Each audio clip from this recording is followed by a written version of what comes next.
Hello, welcome to another video. Today we're going to be talking about my experience of doing Inktober this year. If you're just here for the tea, skip ahead, use the chapters down below and skip ahead. But first I just want to talk about my personal experience of doing Inktober, and then I will get into some of the wider things that happened this year in the Inktober community.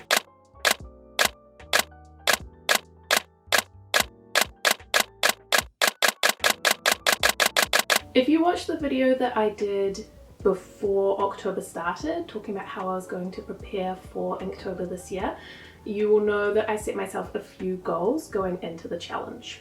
I wanted to create a body of work, I wanted to post on social media daily, and I wanted to work on my skills. Particularly, I wanted to work on character design, background design, and using the black and white medium that I was using to kind of work on like my understanding of values and using light and dark to the best effect in my compositions. In terms of meeting those goals, I think that I did achieve that by doing Inktober this year. I created a body of work. I didn't quite get to 31 images, I only did 26 in the end, but we'll talk about that in a bit. I did post on social media for all of those 26 days, and I do really feel like I improved my work in the ways that I really wanted to. I did a variety of characters, I built on the characters that I specifically like using repeatedly in my work. My backgrounds were varied, and particularly by about week 2 I feel like I kind of hit a certain stride and felt quite confident in what I was doing and felt good about what I was making. I really felt that by doing drawings for every day, I was confronting the blank page more often, and I started to feel more confident that no matter what, if I sat down and I tried something, I could get it to a place where it felt relatively polished, that I could get it to a place where I felt okay about it, if not actively quite good about it. Just that act of daily drawing did really consolidate my skills and make me feel more confident and a bit braver in the act of creating. I found in the end was something that I could only really keep up with for about 2 weeks. For 2 weeks I was creating videos for YouTube, I was posting daily, I was doing my daily drawings. I was actually fitting them into a shorter span than every day, about 5 days, so I could try and take time off on the weekend. But then to do that I was also working into the evenings often. By about week 3 I really hit a bit of burnout. I felt burnt out when I sat down to create, and I just stopped feeling like I wanted to film. I didn't want to make the content that went along with it. I could do the posts because that wasn't so taxing. I basically was just posting scans of the work, which was fairly low effort, but the act of making videos started to feel quite burdensome on top of the workload of creating a piece of work for every day of the week. I'm so tired. I put up because as I've been going, I've been putting up the sketches on the like done side of my wall, and as I was putting up today's one I realized that I had done 15, like I'm up to number 15, and I feel like I've been doing this for so long and I have so many images that I've done and I'm only halfway through it and I'm just like, oh no. Oh no. I'm so tired. In the end I only managed to get 26 drawings done in total, which was 5 days short of the full 31 prompts for Inktober. I feel good about that. That's still a significant body of work and more work than I would usually make in a month's time. The reason that I stopped had a few parts going into it. I did feel really burnt out. I did feel like I was getting diminishing returns from sitting down and churning out this quite fast-paced work. But also by the end of Inktober I was starting to feel really disillusioned with the Inktober organization itself and the way that they were going about promoting the challenge. And that disillusionment combined with a kind of burnout just made me feel like I didn't really want to be part of it anymore. So I stopped at 5 days short. So if you've been around the arts community for a while, and specifically around the Inktober community for a while, you will know that there has been controversy in the past. And going into doing Inktober this year, I was aware of this controversy. So there's been a few things that happened some people have become quite disillusioned by Jake Parker, who was the creator of Inktober. He started the challenge in 2009. In 2019, Jake Parker copyrighted the name Inktober and made it so that other people couldn't use the logo, and he limited other people's use of the name. And some artists found that as this was a community challenge and they felt like it belonged to the community, that this wasn't really a community-minded thing to do or a way to treat the community he had built properly. But on the other hand, he was protecting his IP, which is a common thing to do, and he produced merch that he could sell and have the rights to. So I don't personally see much of an issue with that myself, but it did create controversy at the time. The real problems with Inktober happened in 2020, and the thing with 2020 is that I think we know a lot of people were being cancelled around that time, and a lot of that was real valid. It really was. But also I think it's worth taking things that happened that year when we were all kind of locked down inside, the pandemic was on, people were chasing drama and controversy, and people were looking, like digging into everyone's past to try and like bring down these cultural figures. That, at least that's what it felt like to me. So in 2020, Jake Parker publishes his How to Draw guidebook. Another artist, Alfonso Dunn, had created a very similar book that was called Pen and Ink Drawing. And he put out a video that compared Jake Parker's book to his book and claimed that Jake Parker had plagiarized his book. When we take in the context of there already being a little bit of controversy around Jake Parker copywriting the term Inktober, becomes a little bit ironic, and I think eroded a lot of people's trust in him as a person and Inktober as kind of like an organization, as a community. While I knew all of this existed, I still chose to do Inktober this year, and the reason for that was that I really wanted to do the biggest art challenge that was happening in October. I wanted to participate in the biggest thing that had the most potential reach, and where I could connect with the most other artists and see what a diverse variety of artists were doing and how they were interpreting the very same prompts that I was doing. I really wanted to see that creativity and be exposed to that wider kind of culture and community. That takes us on to this year's Inktober drama. There were a few things that happened, and basically most of the drama for Inktober that I saw happened in the Instagram comments and in the Instagram posts that Inktober put out to promote the challenge this year. The first thing that I noticed that I felt was a little bit disappointing was that, so at the end of each day, for each prompt, the Inktober Facebook page reposts a bunch of different images for that day's prompts from a variety of different artists. Now, the first thing that I noticed that I thought was a little bit disappointing was that for many of the days, Inktober only posted a few of the images that they found. So some days it was as low as 5 or 7. Instead of using the full capacity of the carousel, which is 20 images, or even half that, which is 10, they only selected 5 people's work to feature, which, given that it seems like thousands, if not tens of thousands of people participate in the challenge, I thought that was a little bit disappointing and a little bit weak, I guess. Given that one of my personal goals was to be exposed to as much of the Inktober art as I could be, it just felt like I wasn't getting to do that without kind of having to search through and filter through a lot of the work myself. I kind of wanted that polished release of artist work that I could sort of binge at the end of each day, and that just wasn't really happening. The other thing that I noticed was there were 2 or 3 artists even that seemed to be being shared sometimes every day. Like there was a streak of like 5 or 6 days where the same artist got featured every day that week, and I just thought that given that there's only a really select few people getting these features, it felt quite unfair that there were just, I don't know, a few artists that were repeatedly being shared.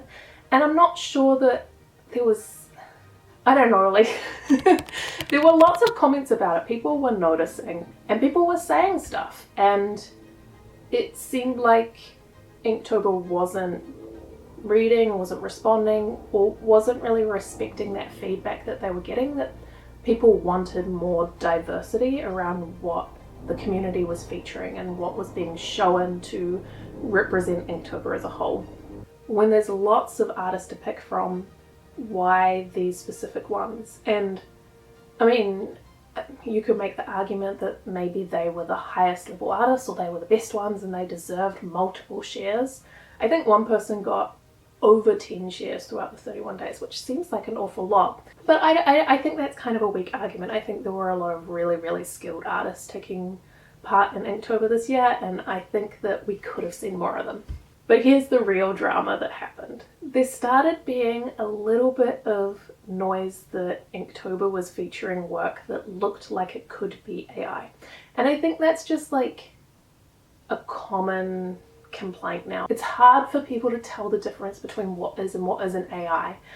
But then they featured a piece that was AI. It was without a doubt AI. It was tagged AI in the post. It just hadn't been filtered properly.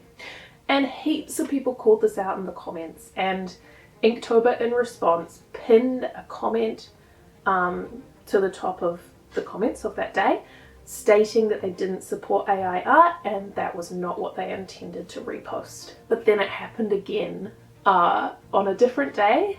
They posted something, it was AI, heaps of people called it out, it was tagged AI. The artist themselves argued and debated with people in the comments on their own page about why using AI to do an art challenge was valid. Inktober did nothing, they left it there. Then a few days later, they reposted another piece from that same artist from the second time. And that time they deleted the post and then reposted with a new batch of 5 featured posts. It's good that they listened, they saw it, I guess, the second time after being told, and they removed the AI and featured a new person. That's a better outcome, but it's still not great that they went back to that same artist page and they featured that person a second time. Why is this bad that they shared AI? What is wrong with AI art? There are a few issues as I see it with Inktober reposting AI art. The first one and the most obvious one is that AI art is created using stolen data. So the AI programs, they look at everyone's work that's posted online and then they kind of take an average of that work and they spit out something that looks like a smoothed out average of that work. And you can type in and ask for specific people's style in some of these programs and they will spit out work that looks like their idea of that person's style. Obviously that's theft, that's copyright theft. The work that's created isn't the creator's idea. It's not their lines, it's not their composition, it's not the faces that they choose to present. It's theft. And when we're talking about Inktober and we're talking about all these IP issues that they've had in the past, promoting work that is clearly damaging artists' IP doesn't support artists. It further reinforces the idea that IP theft is okay in the context of Inktober. The other thing about AI art is that it creates a kind of flat, perfect seeming image. It sort of takes the average of all this work and then it selects what most represents a specific object. So say that you decided to create a French bulldog on the moon. It would look at lots of pictures of the moon and it would look at lots of pictures of a French bulldog and it would create what it thinks looks most like a moon and most like a French bulldog. It kind of creates work that feels obvious and soulless, and it kind of feels like it's lost meaning, and the lines are very kind of perfect and machined, which is no surprise given it's made by a robot, but it's soulless. And I think when something like an Inktober challenge is looking for work that has surface level appeal but doesn't feel like it has a soul, maybe there's a problem with the style of art that the challenge is interested in. Which is not to say that I am I'm not trying to disparage anyone who got featured. I'm not saying that anyone who got featured and created their own work is creating bad work. But when AI work is batched into that, I think it says something about what the people who are selecting the work to feature feel like artwork should look like. And I'm not sure that that really aligns with what I value myself. The third issue that I see with Inktober using AI art is that it killed trust. Like, it diminished people's trust in the work that was being posted. It diminished people's trust in the artists that were participating. It diminished people's trust in the organizers and the people who were reposting the work to represent the community. And there were people who were throwing out accusations that work was AI when it wasn't, and then the artists were having to prove that the work that they were creating wasn't AI. That diminishment of trust just really isn't what creating an art challenge community should be about. It became kind of, in the comments at least, a bit of a witch hunt to seek out the AI. Who's the AI? Have they done the thing again? Are they going to do anything about it? It created a sense that they were not to be trusted, and then the kind of whole mood of the thing felt kind of negative, I think. Another issue with AI is that it has biases. Specifically, someone made a really relevant comment on the AI art that was posted for the prompt Rowdy. The image that the AI had created was of a child who was a person of colour, and basically the child was just sneering, like making a face. And this commenter pointed out that it was the only time that Inktober had featured a work that had a person of colour in it. It was one of the few times they had highlighted work that showed non-white people. And the time that they chose to do it was when it implied that a child who was not white is rowdy. And there's just something uncomfortable about that. There's just something that the AI thinks that rowdy looks like black children, and Inktober chose to reinforce that message. It's just not great. It's not great. And that was the one that they kept up and made no comment about. So they stood by that, which is, I think, pretty disappointing. The whole point of art for me is feeling like you can see the trace of the human hand, you can see the thought process, you can see someone finding ways to represent the ideas that are in their head. And AI doesn't feel like that to me. I think eventually it might be able to replicate that better than it does right now, but right now it feels very surfacey. And none of the depth, none of the imperfect lines, none of the kinds of little mistakes that artists make and then work around to to sort of fix, none of that stuff is there. And I think those things actually make a piece of art feel like it has a soul. I mean, maybe that's just me, maybe other people are much more drawn to kind of surfacey things that feel like perfection, but for me, it's the touch of the human hand and the way that someone has poured over something for hours to make something that still has little imperfections and signs that they were there actively working on it in a period of time, in a space, over hours. And AI doesn't do that, doesn't feel like that. And I don't think that's what an art challenge is about. I don't think it's about plugging in a prompt, pressing a button and having something appear within seconds. I mean, some of these AI artists were doing 5 images per prompt, but none of them felt like anything. And it just, ugh. Would I personally do Inktober again? No, I don't. I think the way that Inktober has represented itself as an organisation through this challenge, which is to say nothing of the artists that participated in it. I met some really lovely artists online who supported my work and made really cool work, and I found the community aspect of participating in it great, but the organisation itself didn't foster that community. It didn't foster it by sharing lots of the great work that was created. It didn't foster it by just not listening to the participants. And it